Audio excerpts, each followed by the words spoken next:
Members of Congress, I have the high privilege and the distinct honor of presenting to you His Excellency Benjamin Netanyahu, Prime Minister of Israel.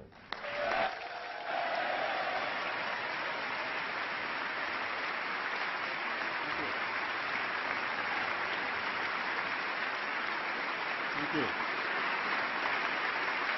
Thank you.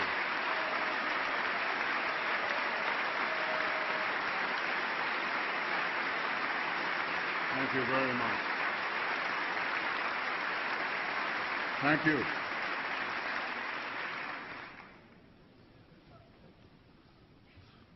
Vice President Biden, Speaker Boehner, distinguished senators, members of the House, honored guests, I'm deeply moved by this warm welcome. And I'm deeply honored that you've given me the opportunity to address Congress a second time. Mr. Vice President,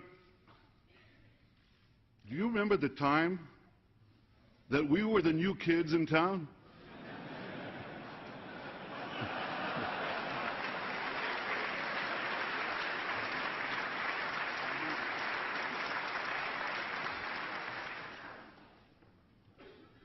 And I do see a lot of old friends here. And I see a lot of new friends of Israel here as well. Democrats and Republicans alike.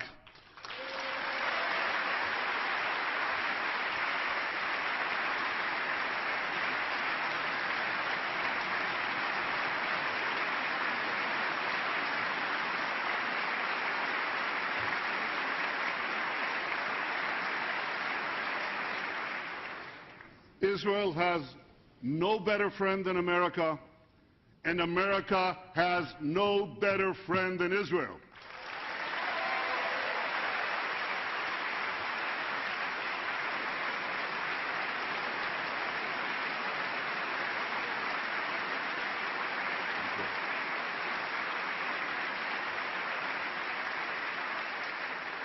We stand together to defend democracy. We stand together to advance peace.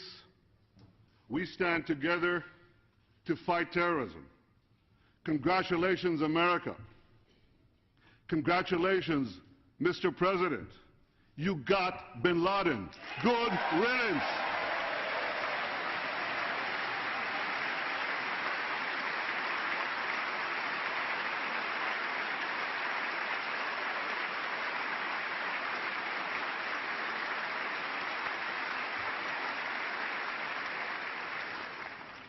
In an unstable Middle East,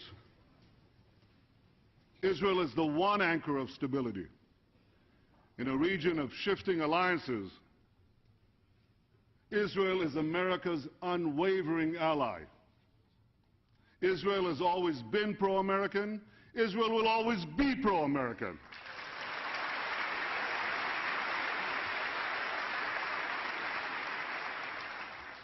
My friends, you don't need to do nation building in Israel. We're already built.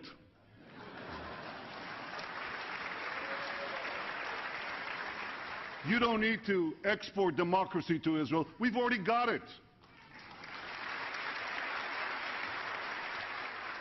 And you don't need to send American troops to Israel. We defend ourselves.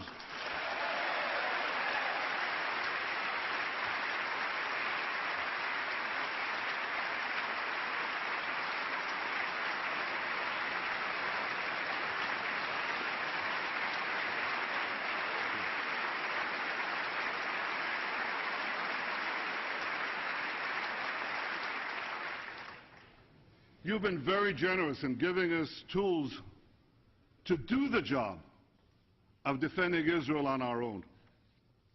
Thank you all, and thank you, President Obama, for your steadfast commitment to Israel's security. I know economic times are tough. I deeply appreciate this.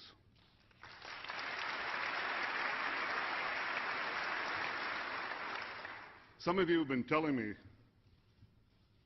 that your belief has been reaffirmed in recent months that support for Israel's security is a wise investment in our common future. For an epic battle is now underway in the Middle East between tyranny and freedom.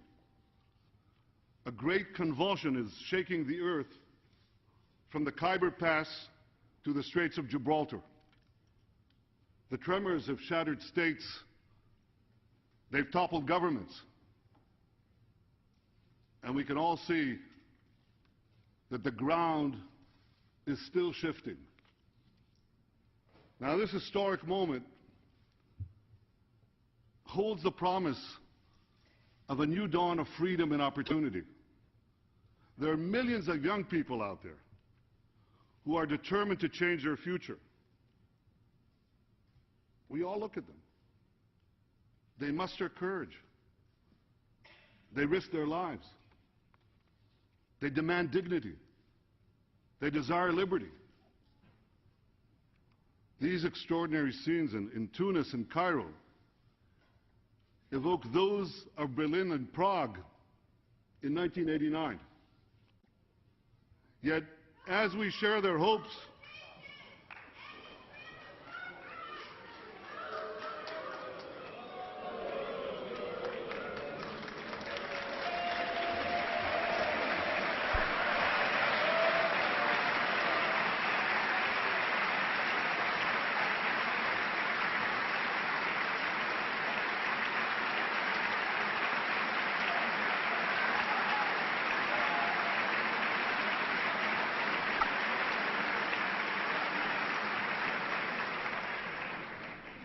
you know, I take it as a badge of honor, and so should you, that in our free societies you can have protests. You can't have these protests in the farcical parliaments in Tehran or in Tripoli. This is real democracy.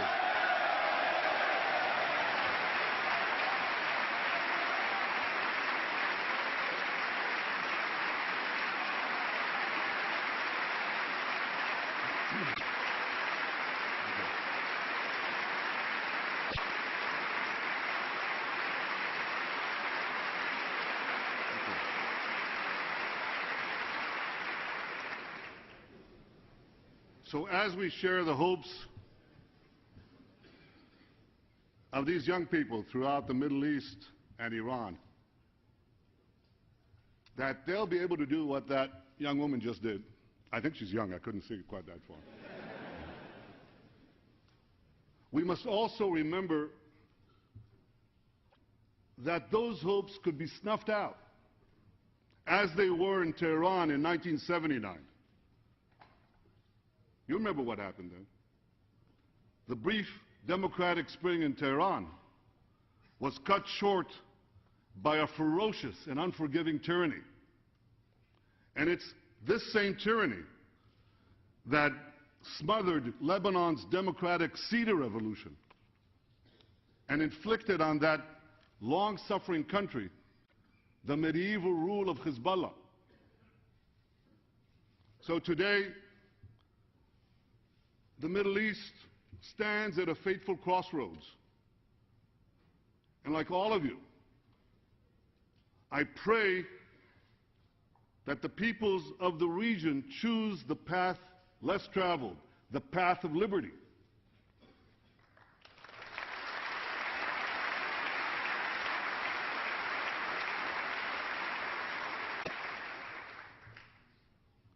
No one knows what this path consists of better than you. Nobody. This path of liberty is not paved by elections alone.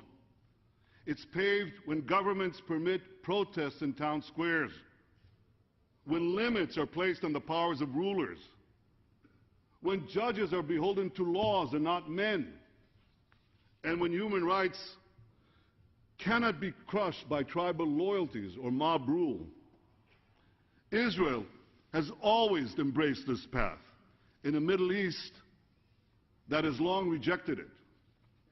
In a region where women are stoned, gays are hanged, Christians are persecuted, Israel stands out. It is different. And this was seen